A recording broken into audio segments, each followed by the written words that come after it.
La experiencia de misiones en América Latina es la experiencia de hacer misiones con los panes y los peces. Es la experiencia mayoritaria de iglesias pequeñas involucradas en misión. La inmensa mayoría de obreros latinoamericanos, hasta el día de hoy, son apoyados por iglesias pequeñas. Son pocas las iglesias grandes, mucho menos las mega iglesias involucradas. Iglesias como esta, con este número de hermanos que apoyan, son un ejemplo de eso. Una vez estaba escribiendo unos hermanos fuera del país y les decía, les escribo desde Londres, y me decían, wow, ¿a dónde anda, hermano? Ando en Quepos, era Londres de Quepos, visitando una iglesia que nos apoyaba. Una iglesia a la que algunos de sus asistentes venían cruzando ríos con botas, porque pasaban ríos para llegar a la iglesia. Y tuvimos la bendición de que participaran con nosotros en misión.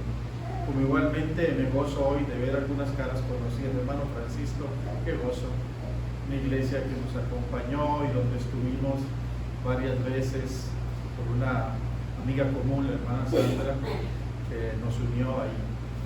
Y así, mis hermanos, es que hace creo que 6 años o algo así estuve en su conferencia, entonces me imagino como 21 o 22, recién regresados del campo. Estuvimos aquí compartiendo también esos 3 días de conferencia como vamos a estar ahora, y esperamos que en estos 3 días puedan aprender, confirmar. Es poco lo que le puedo enseñar a una iglesia que hace misiones desde hace tantos años, y los que ustedes han sido ovejas de Don Denis por un tiempo, si me permiten la expresión, han mamado misiones desde su niñez espiritual, y algunos incluso desde su niñez física, han estado aquí desde pequeños. Ha sido el hermano también una influencia buena para muchas iglesias, muchos pastores, muchos líderes que a través de su ejemplo han buscado el seguir involucrados en misión en forma activa, proactiva, no solo por intenciones. Y cuando le pedí el texto de lo que quería compartir, me dijo que querían enfocar el Salmo 67, uno de los salmos que en la palabra de Dios muestra más claramente el plan y el corazón eterno de Dios. Y quiero hacer un poco de predicación expositiva hoy sobre este salmo. Mañana vamos a estar viendo una exposición más del libro de Apocalipsis en visión misionera, y el domingo vamos a estar viendo cómo el apóstol Pablo interactuó con la iglesia de Roma para participar juntos, él como apóstol y la iglesia como iglesia enviadora, en la participación de la misión de los no alcanzados en aquel entonces. Usted, espero que salga entonces no solo confirmando lo que ya saben, y usted va a escuchar muchas cosas que seguramente desde aquí le habrán enseñado, repetirse porque el mensaje no es nuevo, en este sentido no es nuevo, pero espero que también Dios le confirme en su corazón que involucrarse con Dios en misión, escúchelo bien, es un privilegio. Amén. Es un privilegio. Así que entremos al Salmo 67. Es tremendo que uno puede usar la inteligencia artificial para crear estas imágenes ahora.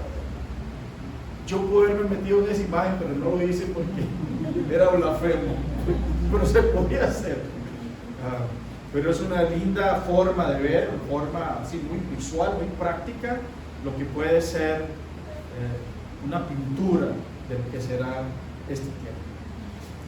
Yo quería leer el Salmo 67, pero lo tienen ustedes, lo tuvieron en lectura, así que no lo vamos a hacer por tiempo y porque ustedes lo leyeron en la lectura antes. Sin embargo, le voy a pedir que lo tenga abierto para que pueda estarlo verificando.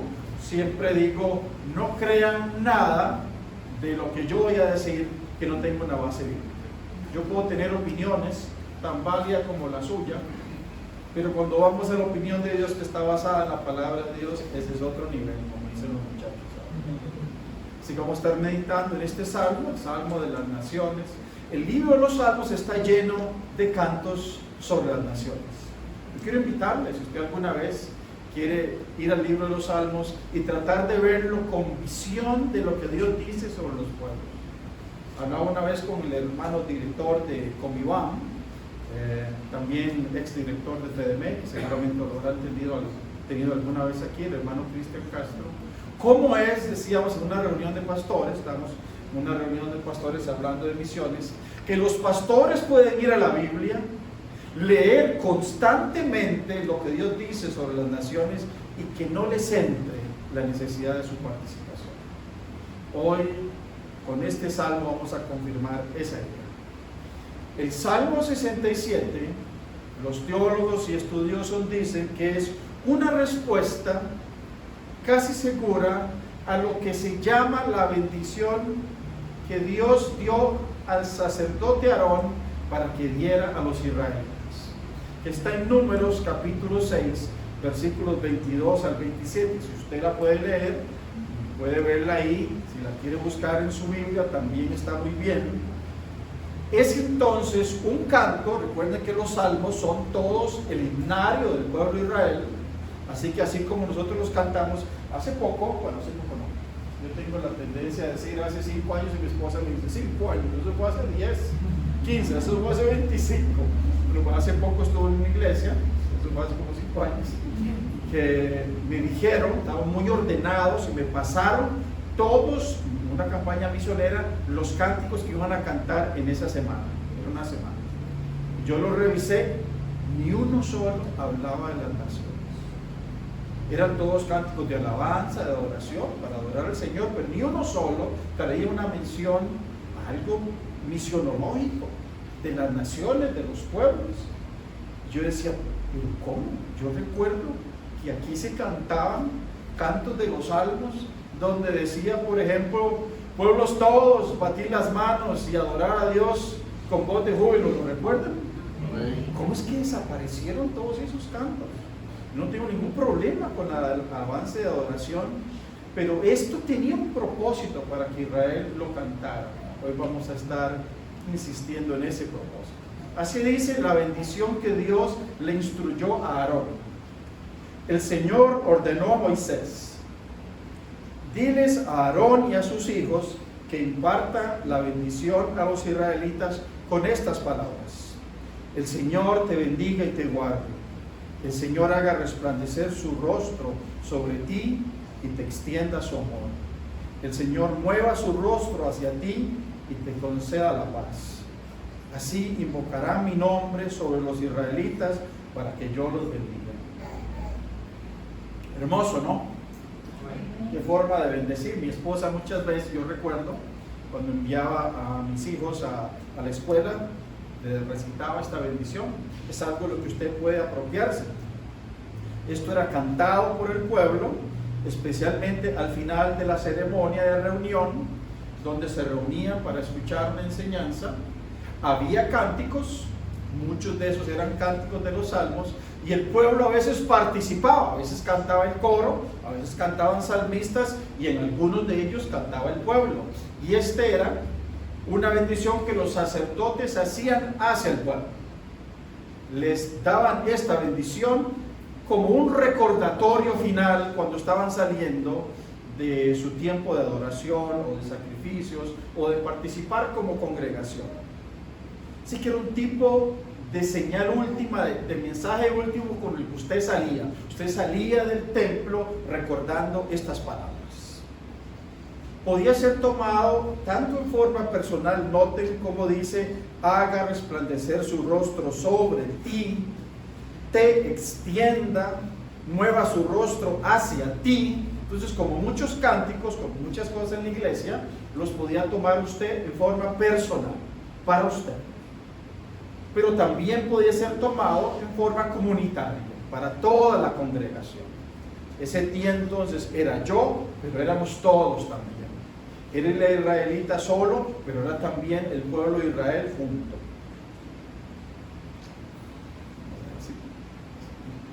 Empezamos entonces con lo que dice el Salmo. Haciéndole esta introducción, no hay un autor claro del Salmo. Parece que el énfasis era más en que lo cantaba el pueblo, no tanto en el salmista que lo cantaba. El salmo empieza diciendo: el Señor tenga misericordia de nosotros y nos bendiga, haga resplandecer su rostro sobre nosotros. Empieza diciendo que esa bendición viene por la misericordia de Dios. Estamos muy acostumbrados a algunas palabras que repetimos, que usamos, y a veces no entendemos exactamente la profundidad del significado. La palabra misericordia significa la compasión y bondad de Dios. Si usted tiene una versión diferente a la que yo usé, la Reina Valera, que es con la que me aprendí este salmo, algunos de nosotros tendemos a volver a la Reina Valera, ¿verdad? A veces no es la mejor traducción, pero es la que marcó nuestras vidas desde el inicio. Y aunque la Nueva Versión Internacional dice bondad, creo, o algo así, yo preferí usar la palabra misericordia, que también es aceptable. La misericordia y la compasión y bondad de Dios hacia el hombre, muy importante esto, que no merece esa bondad y esa compasión de Dios. Un buen teólogo reformado decía que la gracia de Dios es recibir lo que nosotros no podemos pagar, y la misericordia es recibir lo que no merecemos. Lo que usted no merece, recibe de parte de Dios. Israel tenía la bendición no como un derecho que reclamar: bendíceme porque yo soy tu pueblo, bendíceme porque yo lo merezco, me lo he ganado. Israel tenía la bendición de Dios como un reflejo de la misericordia de Dios, amén, de la persona de Dios. Éxodo capítulo 34, versículo 6 lo dice así, y lo repite muchas veces en la Biblia, usted se recordará. Jehová pasó por delante de él y exclamó: Jehová, Jehová, Dios fuerte, misericordioso y piadoso, tardo para la ira y grande en misericordia y verdad. Dios es caracterizado por su misericordia, por dar a la humanidad lo que la humanidad ni merece ni podría pagar. Entonces, la bendición que le viene al pueblo es una bendición que Dios extiende en su soberanía, en su amor, sin que nadie lo obligue y sin que nadie le pueda reclamar: nos tienes que bendecir, porque somos tu pueblo. Por si acaso, Deuteronomio capítulo 7, versículo 6, le aclara al pueblo de Israel por qué es que ellos eran el pueblo. Este es un verso que tal vez algunos nunca han leído, y es bueno leerlo. Escuche lo que le dice el autor del Pentateuco al pueblo. Deuteronomio 7, versículos 6 y 9. Porque tú eres pueblo santo para Jehová tu Dios. Jehová tu Dios te ha escogido para que le seas un pueblo especial, más que todos los pueblos que están sobre la tierra. Wow, es un pueblo elevado, electo los israelitas. Y entonces Dios interviene: no por ser vosotros el más numeroso de todos los pueblos os ha querido Jehová y os ha escogido, pues vosotros erais el más insignificante de todos los pueblos. No por ser usted gran cosa, sino porque eran el más insignificante de todos los pueblos, sino porque Jehová os amó y quiso guardar el juramento que hizo a vuestros padres. Por eso os ha sacado Jehová con mano poderosa y os ha rescatado de servidumbre de manos del faraón, rey de Egipto. Tenemos absoluta libertad de hacer una comparación con nosotros hoy en día. No nos escogió Dios, dice Pablo, porque éramos más sabios, sino que a lo necio de este mundo fue lo que Dios escogió. A lo que nunca se podía parar y decir: claro, si hubiera sido Egipto, el pueblo que Dios escogió, somos egipcios, somos Egipto, ¿a quién más iba a escoger Dios? Somos Asiria, la potencia, somos Babilonia. Dios no escogió a ningún pueblo que pudiera decir: por ser lo que soy yo, me escogió Dios. Como hoy usted podría aplicar para su vida, que Dios no lo escogió a usted como pueblo, como hijo, por lo que usted es, sino porque Dios nos amó. Dice la Biblia: cuando estábamos muertos en delitos y pecados. Israel igualmente recibe la bendición del Salmo 67 como un acto de misericordia, como un acto soberano de Dios que debía sentir que le venía sin merecerlo. El término bendición aparece también junto con la expresión el rostro de Dios. Que Dios vuelva su rostro es una expresión que tiene relación con dos ideas de cercanía y relación. Una idea de que Dios te mira, te identifica, de alguna forma permite una relación más cercana. Me vio, me miró. Todos entendemos lo que es un cruce de ojos. Cuando estábamos jovencillos y nos cruzaba los ojos la chiquilla, hermano, uno tenía esa imagen, ¿cuántos días, verdad? Me vio. Aquí tenemos al Dios omnipotente volviendo su rostro. Significa, es mi protector, es mi Dios, está cercano a mí, tengo una relación con Él. ¿Qué diferencia esto con los dioses de los hombres? Hasta el día de hoy los musulmanes dicen que Dios es un Dios omnipotente y lejano. No le importa si usted tiene un problema en la universidad, con su suegra, en el trabajo, en su vida interior. ¿Quién es usted para que el creador del universo usted le lleve una oración personal? Porque le está doliendo la cabeza, porque tiene un problema de relacionamiento, porque le han roto el corazón, etc. No se vaya con esas cosas delante de Allah. Él está para cosas más grandes. Y los dioses de aquel tiempo eran igualmente dioses impersonales.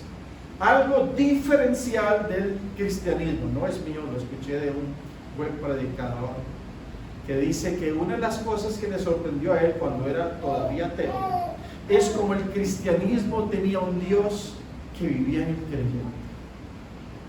O sea, tenemos al Dios todopoderoso viviendo dentro de nosotros, mi hermano. ¿Qué más cercano que eso? ¿Puede haber una relación más cercana que esa? Ya los llamaré siervos, dice el Señor. Ahora serán mis amigos. Otra parte del texto del Salmo 67 es que trae la famosa expresión ¿para qué? Para que sea conocido en la tierra tu camino, en todos los pueblos tu salvación. Una verdad fundamental que nos enseña el Salmo 67 es que la bendición no es un fin, es un medio para un fin. Lo que recibimos de parte de Dios no termina en usted. La idea no es solo beneficiarle, no es solo ayudarle, no es solo bendecirle. La bendición, según el Salmo 67, es un instrumento para alcanzarlo. Eso es la expresión para qué. De hecho, muchas veces en nuestra vida, cuando pasamos por circunstancias, solemos preguntar al Señor: ¿por qué, Señor? ¿Le ha pasado a usted? Si es humano, es posible que esto haya salido alguna vez de su corazón. ¿Por qué? ¿Por qué a mí? ¿Por qué en este momento? ¿Por qué ahora que te sirvo? ¿Por qué? Tal vez deberíamos cambiar esa pregunta, no en por qué, sino en ¿para qué, Señor? ¿Para qué me pasa esto? Esto que me está pasando, ¿cuál es el propósito que tiene? Este es el para qué. Y dice el salmista que el propósito de la bendición, que Dios nos bendiga, el para qué es para que sean conocidos tus caminos en la tierra. Los caminos de una persona es su estilo de vida, sus formas, su ser, cómo está usted viviendo su vida. Los caminos de Dios hablan de quién es Él, cómo es, cuál es su estilo, cómo nos trata como pueblo. Los pueblos de aquel entonces, ninguno de ellos, y esto está constantemente repetido en la Biblia, tenían dioses que eran dioses que tenían oídos pero, boca pero, son dioses muertos. Incluso Jeremías, una vez que reclama esto, Israel les dice: pero esa gente que no conoce a Dios y tiene dioses muertos es fiel a sus dioses muertos. Y ustedes que me tenían a mí han sido infieles a mí. Ese es otro tema de otra predicación, no voy a entrar ahí. Los caminos del Señor les son conocidos a su pueblo. así como mi esposa me conoce a mí. Y yo conozco a la gente que más íntimamente camina conmigo y puedo describirla. Igualmente, Dios tiene un estilo de ser, una forma de relacionarse que solo el pueblo de Israel en aquel entonces conocía. La idea de Dios era que esa relación con Israel fuera algo que los pueblos vieran y dijeran: no tenemos un Dios así. Nuestro Dios no es así.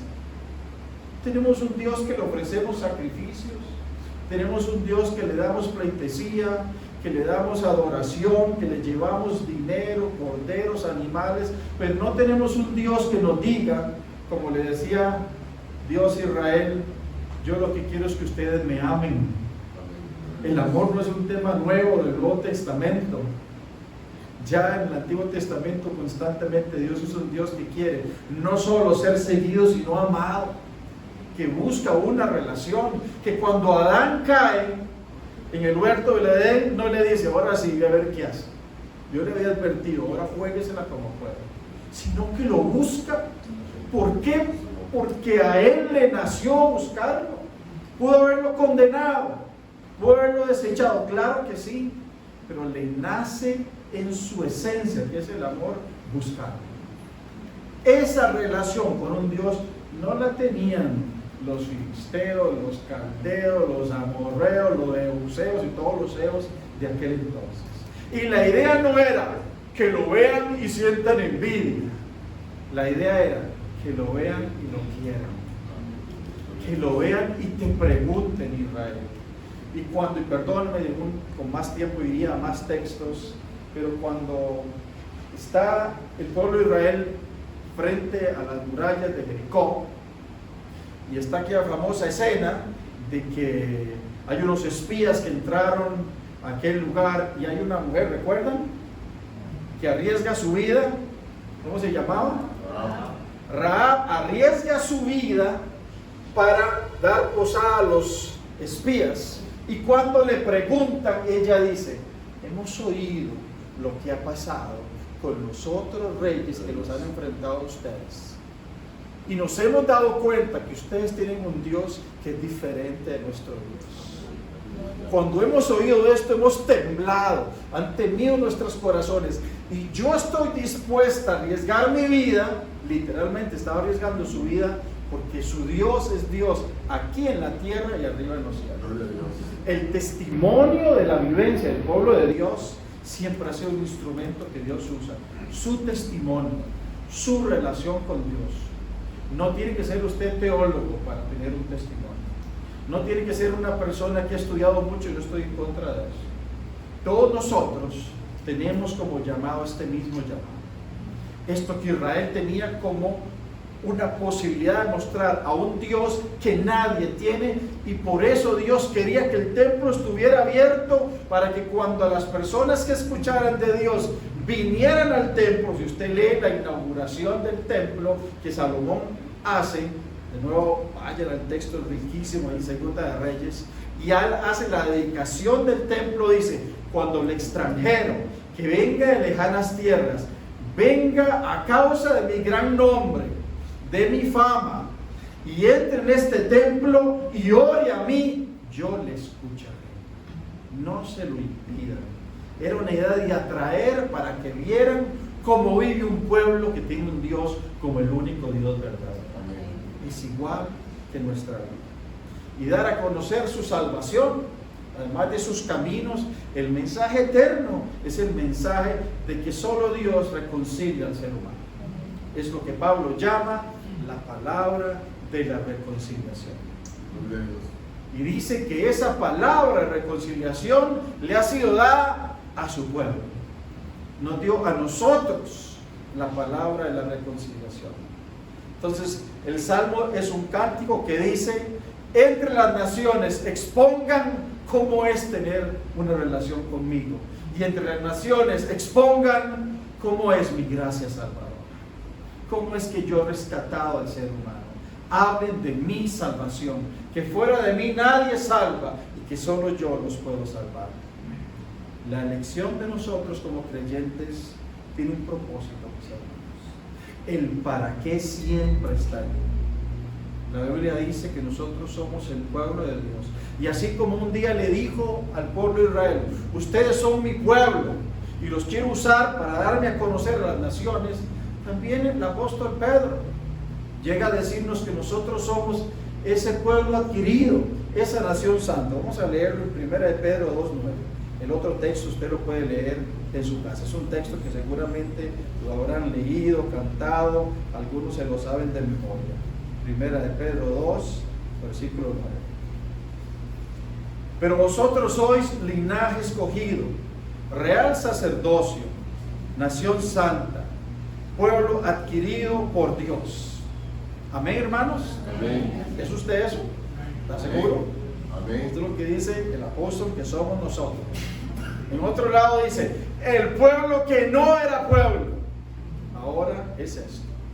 Pero noten la palabra que comparte el Salmo 67 con 1 de Pedro. Pueblo adquirido por Dios, ¿para qué? Propósito. No es un fin en sí mismo. La bendición no es un fin en sí mismo. La bendición tiene un propósito, para que anunciéis las virtudes de aquel que os llamó de las tinieblas a la luz admirable, para que expongáis mis caminos, para que expongáis mi salvación. Esa es la razón de su elección. El gozo de los pueblos. Seguimos. El Salmo muestra el deseo de Dios de que las naciones se unan en alabanza. Te alaben los pueblos, oh Dios, todos los pueblos te alaben. Lo repite. Es la única parte, es como el coro del Salmo, donde se repite para que quede profundo, para que quede eso como la verdad central. Dios tiene la intención de que las naciones un día le alaben con gozo. Mi hermano, hay que expresar gozo en la alabanza. No tenga temor de expresar gozo en la alabanza. Yo no he visto a nadie nunca cantar un gol sin gozo, sin emoción. No he visto a nadie cantar una canción que le guste sin que su emoción participe. El problema sería que la emoción sea lo único que le mueva. Pero cuando es parte de su fe, de lo que usted cree, la emoción es parte de la expresión de alabanza. Y el texto dice que este va a ser el motivo para que las naciones se gocen en la alabanza a Dios. Y se van a gozar por diferentes razones. El Salmo dice que van a alabar a un Dios que garantiza un gobierno de justicia futura, un gobierno de equidad. Ya desde aquel entonces y hasta el día de hoy, esto es algo escaso en los gobiernos de la tierra. Yo creía hace, no lo sé, 25 o 30 años que veía la problemática política mundial, que era tal vez un tiempo que se iba a superar. Y las guerras que veía en aquel entonces y los problemas políticos que veía, creía en mi inocencia del muchacho universitario que un día la humanidad iba a mejorar esas relaciones, porque el desarrollo humano permitiría mejores relaciones entre los pueblos. ¿Cómo estamos hoy? ¿Estamos mejores? Los pueblos ansían un gobierno de equidad y de justicia, que no les llegará a través del hombre. No habrá partido político, sistema político, ni religioso, ni ateo, que traiga nunca lo que solo Dios puede traer. Gobernará a las naciones con justicia y con equidad. Esa esperanza solo vendrá un día cuando se establezca el reino del Señor. Es también el que guía a las naciones, dice el Salmo. Él mismo guía a su pueblo. Hay una teoría sobre Dios que dice que Dios existe. Sí. Creó las cosas, pero luego dejó abandonada esta tierra y se retiró. Es un misticismo, es un tipo de agnósticos que dicen, sí, Dios existe. Yo no dudo que exista, pero no está involucrado en la tierra. Si no, nos iría mejor. Este texto nos dice que Dios quiere guiar Él mismo a su pueblo. Es un Dios que lleva a su pueblo de su mano y lo lleva a donde Él ha planeado que llegue. ¿Sabía usted que Dios tiene un plan? Que hay una meta final. Si no lo sabía, si no lo conoce, venga mañana, estaremos hablando de eso. El Salmo nos presenta a un Dios que guía a su pueblo, que se involucra con nosotros, que no nos dice, hagan esto y vean a ver cómo lo logran, cuando lo tengan listo me lo traen, sino que nos invita a ir con Él. La misión nunca es nosotros solos. Estaba parado yo, recién llegado a Uzbekistán, veníamos de un país pequeño como el nuestro, teníamos tal vez unos 4,5 millones de habitantes, hace 30 años o hace 25 años, y llegamos a un país que tenía unos 25 millones de habitantes. Nos parecía mucho, nos parecía una ciudad inmensa, un gentío todo. Yo recuerdo haber salido a una calle, haber visto ese gentío, no sé qué se celebraba, y haber dicho, ¿qué vamos a poder hacer nosotros aquí? Éramos 3 parejas de latinoamericanos, todos obreros nuevos, tratando de llevar el evangelio a un país de mayoría musulmana, donde la población cristiana era 0,00001%. ¿Qué vamos a hacer nosotros aquí? Mientras aprendemos el idioma, ¿cuándo alguien va a venir a Cristo aquí? Y el Señor me dijo, qué bueno que se da cuenta de eso desde el inicio. Usted no puede hacer nada. Yo no lo traje porque usted podía hacer algo. Yo lo traje porque yo puedo hacer todo. Amén. Pero me place invitarte. ¿Qué tal, hermanos? ¿Usted cree que Dios no podría? Yo una vez le oré al Señor en Uzbekistán también, y dije, Señor, si mandaras un ángel, 5 minutos, lo pararas ahí en el firmamento, con el esplendor de un ángel, no tienes que ser tú un ángel, y lo pararas con un mensaje de 3 minutos. Jesús es el verdadero camino, es la salvación, conviértanse en Él todos o esperen el juicio final. Señor, y nosotros recogemos, nada más vamos y recogemos. No le plació a Dios eso. Le plació darle a la iglesia el mensaje de la reconciliación. Pero no nos dejó solos en eso, sino que nos lleva de la mano y nos dice, ustedes están en misión conmigo. Iglesia Bautista Unida de Tres Ríos, el Señor te dice hoy, ustedes están en misión con esos misioneros, pero están en misión conmigo. Amén. Yo voy de la mano, yo hago lo imposible. Al final el Señor quitará la maldición de la tierra de no producir el fruto, y producto de la extensión de su gloria en las naciones, la tierra dará su fruto. Y Dios, dice el Salmo, nuestro Dios será Dios de todas las naciones. Esta parte no era tan fácil de entenderle a Israel. No es esta en mucho la enseñanza de hoy, pero si usted lee la historia del pueblo de Israel, el pueblo de Israel confundió la elección, que eran verdaderamente el pueblo de Dios, elegido por Dios, escúchelo bien, con la exclusividad. Dios nos eligió para salvación solo a nosotros. Solo nosotros. A Dios no lo puede amar nadie más, y usted no puede amar a nadie más Dios. Cuidado se le ocurre amar a un católico. Cuidado se le ocurre amar a un adventista. Ni pensar amar a una persona que nos parezca tan extraña como un musulmán. Solo nosotros seremos salvos. Dios es Dios solo nuestro. Usted está dándose cuenta que Dios, mis hermanos, siempre, desde la eternidad, cuando creó el plan que usaría cuando el hombre caería, porque ese plan está hecho desde antes de la fundación del mundo, y no entro en ese tema por nosotros. Pero no fue algo que Dios dijo, cayó Adán y ahora qué hago. Yo sabía que no se podía confiar en este bandido. No fue algo así. Dios tenía un plan ya establecido. En su soberanía la manifiesta en un momento. Son temas que sobrepasan nuestro entendimiento, pero está claro en la Biblia que Dios tiene un plan. Y ese plan es un plan para todos los pueblos. Es un plan, yo no puedo leer todos los textos hoy, pero usted podría tomarle una fotillo o algo, o buscarlo después y ver. Yo puse aquí solo algunos textos de la Biblia que escogí desde Génesis. Usted es curioso, vea, desde Génesis hasta Apocalipsis, donde Dios muestra que tiene un corazón para todos los pueblos, para todas las naciones, que no digo, solo Israel, me conformo con Israel. Siempre fue todas las naciones. ¿Sabe cuál es la prueba más fehaciente de que Dios amaba a todas las naciones? Usted está aquí, ¿verdad? Nosotros los gentiles, que no éramos parte de ese pueblo, hoy estamos aquí como una muestra de que Dios tenía en su plan incluir a todas las naciones de la tierra, incluidos a estos costarricenses.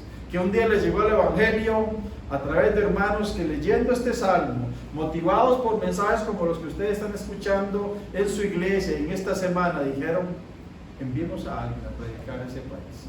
Y ahí seguramente algunos les dijeron: ¿por qué? ¿Para qué mandar a alguien tan lejos a ese lugar lleno de zancudos y con ese clima? Aquí hay mucha necesidad en los Estados Unidos. Le aseguro que había necesidad todavía ahí. Le aseguro que había millones de inconversos todavía ahí, y que alguien podría haber dicho: aquí todavía hay mucho que hacer. ¿Sabe usted que todavía nos dicen así a los misioneros? Cuando yo salí, y todavía hoy: ¿para qué tan largo? ¿Para qué irse ahí? Hay tanta necesidad aquí. ¿Cuántas veces quise responder diciendo: anda vos a esa necesidad? Pero bueno, era respetuoso y trataba de responder como cristiano diciendo: hay mucha necesidad, pero aquí hay iglesias que pueden atender esa necesidad.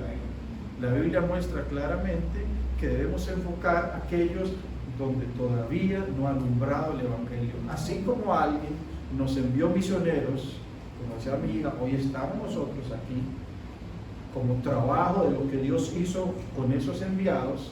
Alguien les envió, les apoyó, les ofrendó, les recibió, les envió de nuevo, y por eso se sembró la palabra. Y hoy tenemos, gracias a Dios, iglesias como esta en tantos lugares de Costa Rica.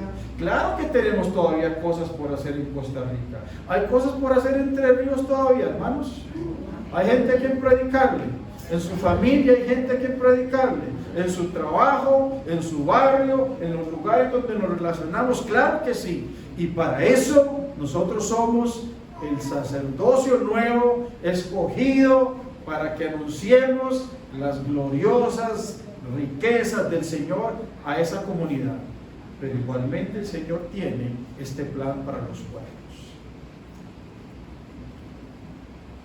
Voy yendo al final. ¿Qué implica el Salmo 67 para la iglesia hoy? Tenemos claro que enfocar en las naciones no es una moda nueva de las misiones. No es la loquera del hermano Denis. No es la loquera de Fedemec. No es una nueva doctrina. Es el deseo eterno de Dios. Es su plan eterno. Dios está en misión, porque ese es su plan eterno. Amén. Y si eso es lo que Dios quiere, y si eso nos muestra su palabra, ¿puede el creyente querer otra cosa? Si aquel que nos compró, si aquel que es nuestro dueño quiere una cosa, si aquel a quien llamamos Señor tiene un plan y un deseo en su corazón, ¿tiene la iglesia derecho de querer algo diferente? ¿Cómo llegarán las naciones de la ignorancia a la alabanza? ¿Cómo se logrará esto, mis hermanos? Igual que la intención de Dios con Israel, mostrando en nuestras vidas, aquí en nuestra Jerusalén, aquí en nuestra Samaria, una relación con Dios que el mundo no tiene y que la gente pueda ver. Y la gente puede ver lo auténtico y detectar lo que no es auténtico.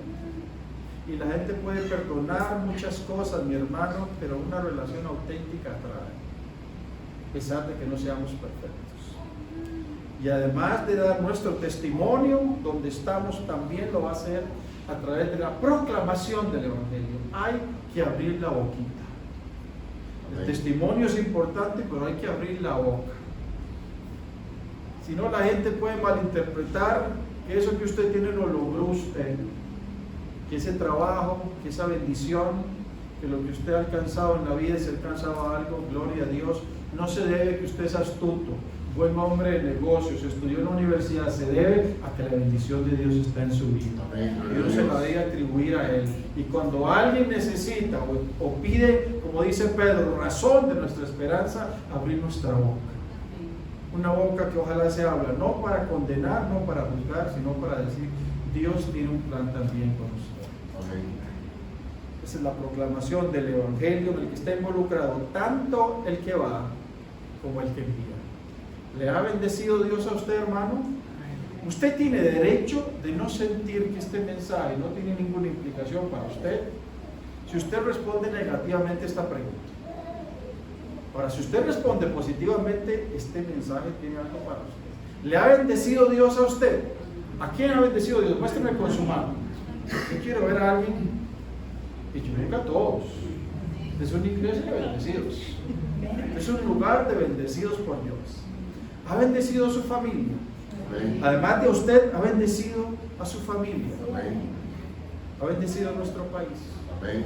Hermano, por mucho tiempo crecimos creyendo que Dios solo podía usar los Estados Unidos y Europa para hacer misiones, porque esos eran países ricos y bendecidos. Ciertamente Dios ha bendecido sus países también, pero quien ha salido de nuestro país, se ha movido a otro lado, sabe lo que este país significa, lo que este país tiene de bendición, lo que nosotros nunca hemos visto como conflicto. Cuando llegamos a Uzbekistán y veíamos los carros de combate en las calles, a los soldados con ametralladoras siguiendo al presidente, todos los demás de mis amigos de Bolivia, de Argentina, acostumbrados a eso. Nosotros éramos como, no se mueva nadie, si alguien se cae aquí, lo acribillan aquí mismo. Tenemos una bendición en este país. Tenemos una bendición en nuestro país que tiene un propósito. Amén. ¿Cuál es el propósito de esa bendición? El propósito es que sea conocida en toda la tierra su camino. No me está pasando ya. En todos los países, en todas las naciones su salvación. Yo quisiera que termináramos hoy repitiendo este verso. Así como Israel terminaba su servicio cantando este verso como respuesta a la bendición, ustedes bendecidos por Dios, pónganse en pie y repitan conmigo estas palabras de este verso. Repítalas creyendo que Dios tiene ese propósito para su vida. Primero para su vida personal. Olvide su esposo, esposa, hijo, hija, quien sea, usted. Luego para usted como parte de una familia, inclúyase ahí como parte de una familia, para usted como líder, para usted como pastor, para ustedes Iglesia Bautista, Unida de Tres Ríos como iglesia, y para todos nosotros aquí hoy como país. Hace rato no veía a alguien dirigiendo los coros como Don Denis. Mi pastor lo hacía también ese, que hace el movimiento de la mano así. Soy malo para dirigir este conjunto, pero vamos a tratar de leer el texto juntos. Yo voy a empezar a la cuenta de 3. 1, 2, 3. Dios tenga misericordia de nosotros y nos bendiga.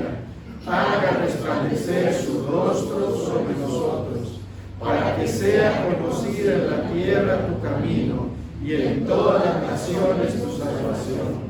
Los pueblos te alaben, oh Dios, todos los pueblos te alaben. Seamos parte de ello, hermanos. Iglesia Bautista Unida de Tres Ríos. Que el Señor los bendiga. Amén.